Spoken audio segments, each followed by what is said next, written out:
सभी किसान भाइयों को मेरा नमस्कार। आज के इस वीडियो के माध्यम से हम बात करेंगे धान की उन्नत खेती के बारे में।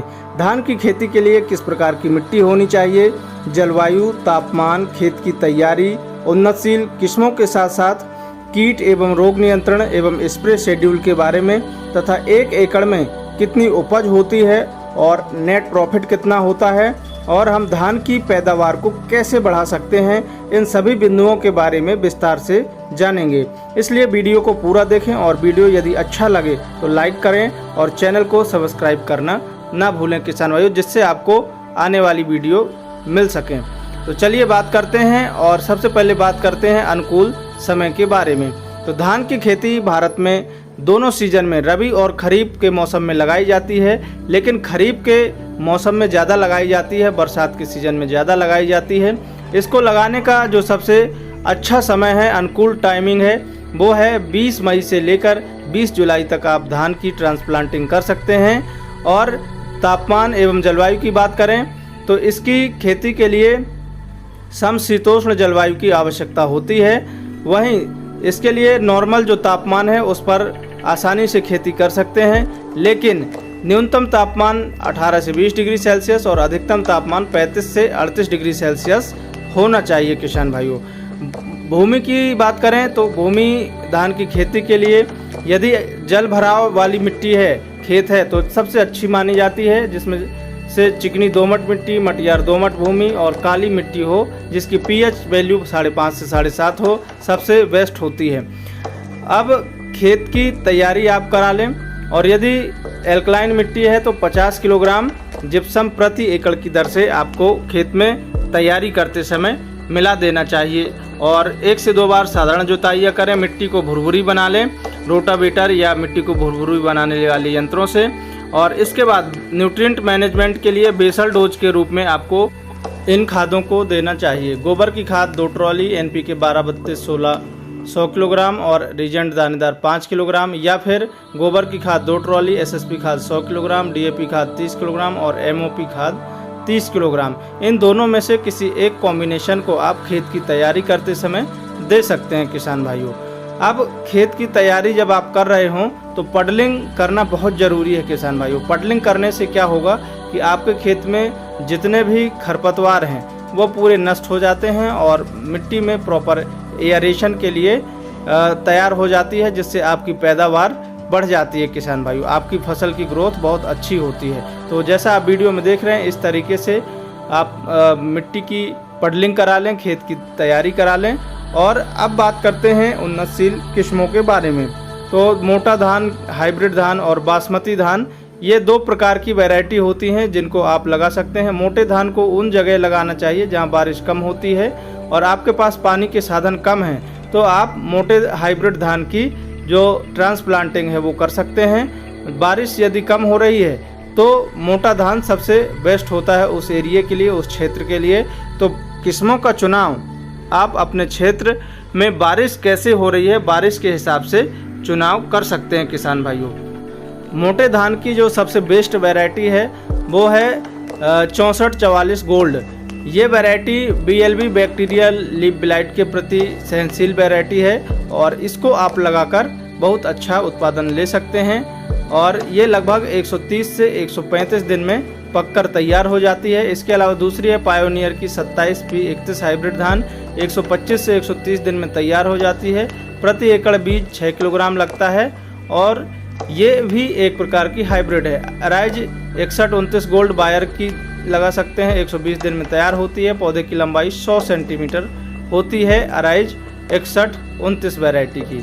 इसके अलावा हाइब्रिड में JK 2082 लगा सकते हैं और इंडो अमेरिकन की 200-022 हाइब्रिड धान लगा सकते हैं। इसका भी आप उत्पादन देखेंगे तो बहुत अच्छा उत्पादन देखने को मिलता है किसान भाइयों। लेकिन अराइज 6444 जो वैरायटी है वो पानी कम है और बैक्टीरियल लीफ ब्लाइट के प्रति, सीथ ब्लाइट के प्रति और जो ब्राउन प्लांट हॉपर है उसके प्रति भी सहनशील वैरायटी है, उसको लगा सकते हैं आप। इसके अलावा बासमती राइस की बात करें यदि, तो बासमती राइस में सेंटेड राइस में आप इन वैरायटियों का चुनाव कर सकते हैं। इनमें बीमारियां ज़्यादा आती हैं फिर भी यदि आप कीट बीमारियों का नियंत्रण कर सकते हैं, पानी के साधन आपके पास अच्छे हैं, तो बिल्कुल आप इन वैरायटी को लगा सकते हैं। जैसे PB 1886, Pusa basmati rice 1847, Pusa basmati rice 1885 और पूसा बासमती 1637, पूसा बासमती 1718, पूसा बासमती 1509, पूसा बासमती 1728 और पूसा बासमती 1121। इन वैरायटियों का आप चुनाव कर सकते हैं। इसके अलावा अभी नई वैरायटियाँ निकाली गई हैं, पूसा बासमती 1718 और पूसा बासमती 1885। ये वैरायटी मार्केट में अभी धीरे धीरे आ रही हैं, 2-3 सालों में आ जाएंगी किसानों के पास। तो इन वैरायटियों को भी आप लगा सकते हैं। और बासमती राइस में बीमारियां बहुत आती हैं, कीट बहुत आते हैं, इसलिए आप सोच समझकर इन वैरायटियों का लगाएं। यदि आप प्रॉपर तरीके से रोग और कीट नियंत्रण कर सकते हैं तो इन वैरायटियों को आप ज़रूर लगाएं और इनका जो डिमांड है मार्केट में वो अच्छी होती है, रेट भी अन्य वैरायटियों की तुलना में ज़्यादा मिलते हैं किसान भाइयों। तो बासमती राइस की आप किस्मों का चुनाव करते समय आप बड़ी सावधानी रखें। इस प्रकार से आप किस्मों का चुनाव अपने क्षेत्र, जलवायु और मौसम के अनुसार आप कर सकते हैं किसान भाइयों। इसके बाद हम बात करेंगे बीज दर की कि हाइब्रिड वैरायटियां आप जो लगा रहे हैं उनकी बीज दर प्रति एकड़ कितनी होती है। तो 4 से 6 किलोग्राम प्रति एकड़ बीजों की ज़रूरत पड़ती है। इतना बीज 1 एकड़ के लिए पर्याप्त होता है किसान भाइयों।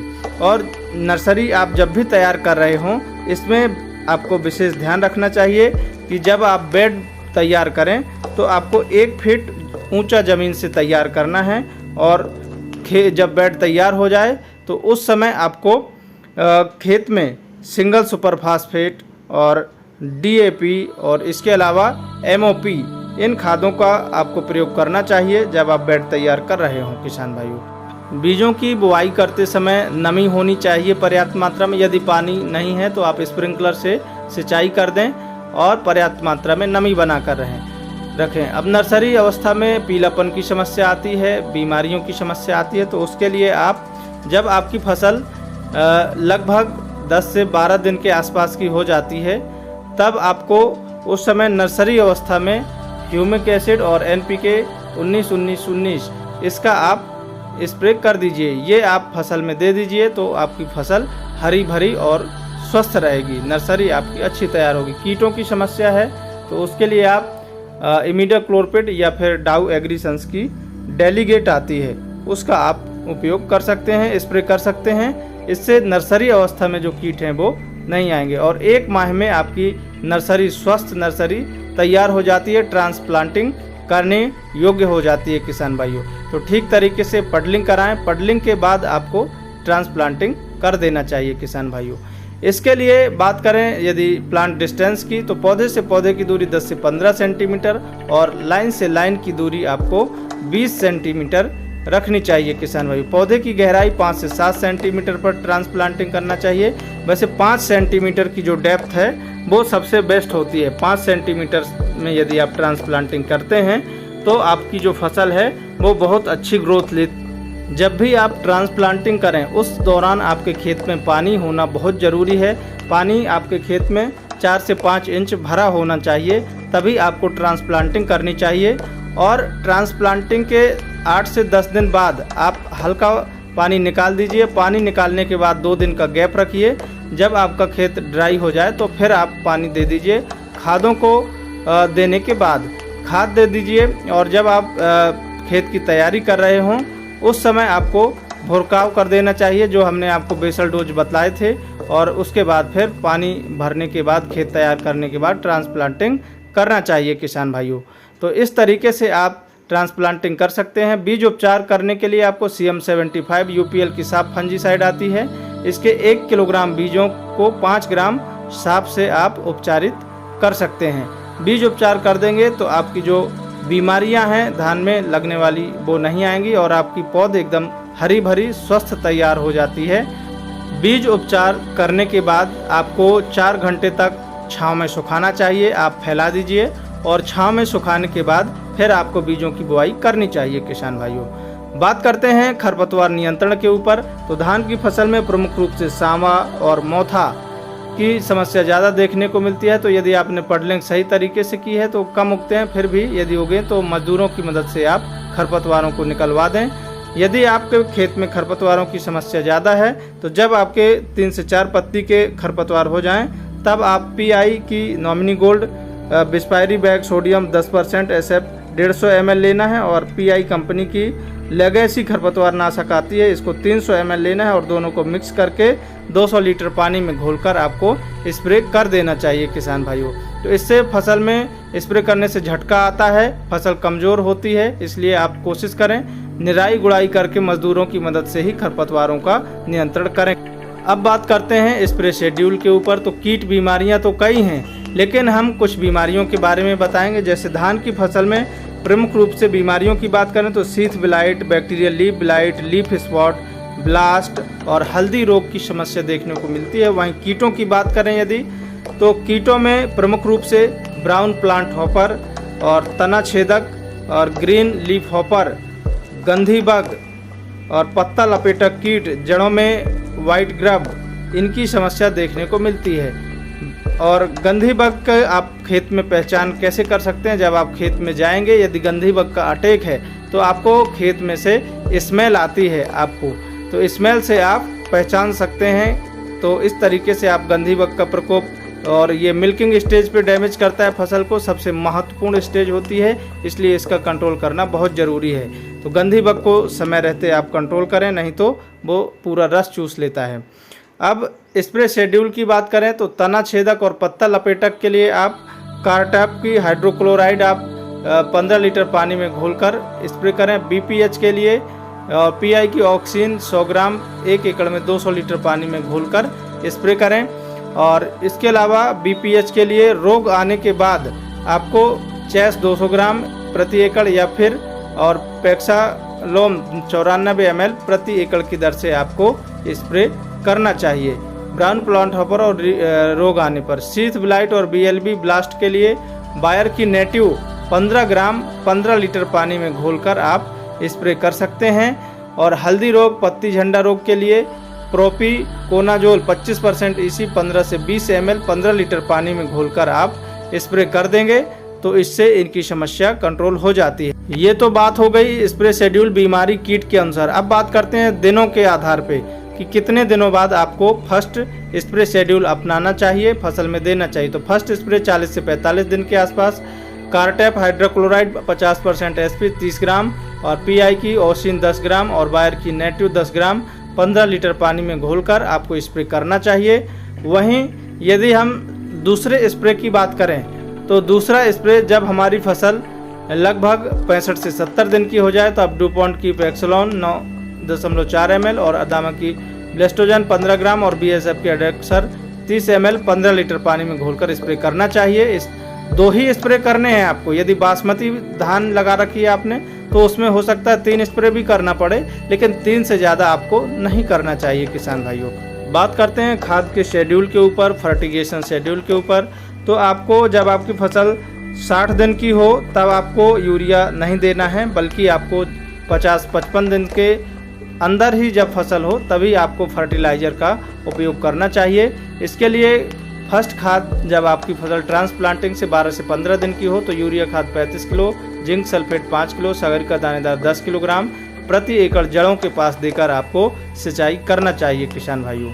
और सेकंड खाद की बात करें यदि, तो जब आपकी फसल लगभग ट्रांसप्लांटिंग से 30 से 32 दिन की हो जाए तो यूरिया खाद 45 किलो, सूक्ष्म पोषक तत्व 5 किलो और ह्यूमिक एसिड 10 किलोग्राम आपको प्रति एकड़ जड़ों के पास देकर सिंचाई करना चाहिए।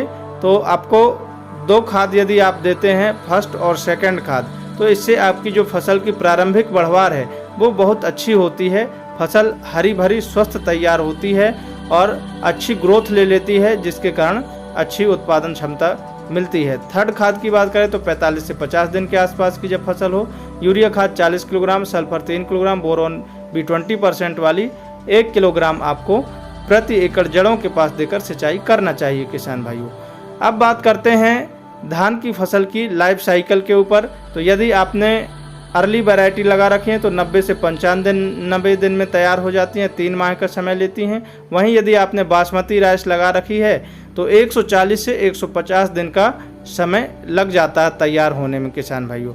वहीं प्रोडक्शन की बात करें तो यदि आपने सही समय पे खाद, दवाइयाँ, स्प्रे शेड्यूल सब कुछ संतुलित मात्रा में दिया है तो और उन्नतशील वैरायटी का चुनाव किया है तो आपकी जो प्रति एकड़ उत्पादन है धान की फसल से तो लगभग 30 से लेकर 38 क्विंटल तक आप उत्पादन निकाल सकते हैं।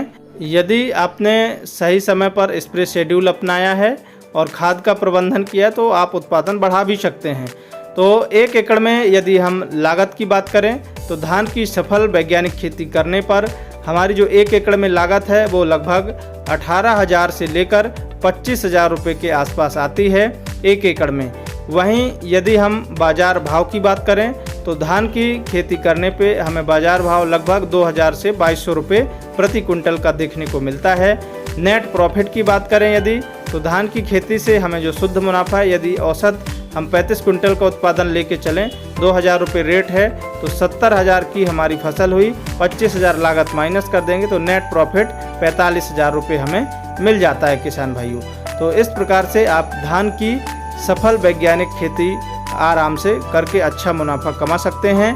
यदि आपका कोई डाउट है, कोई सवाल है तो हमें कमेंट करके ज़रूर बताएं।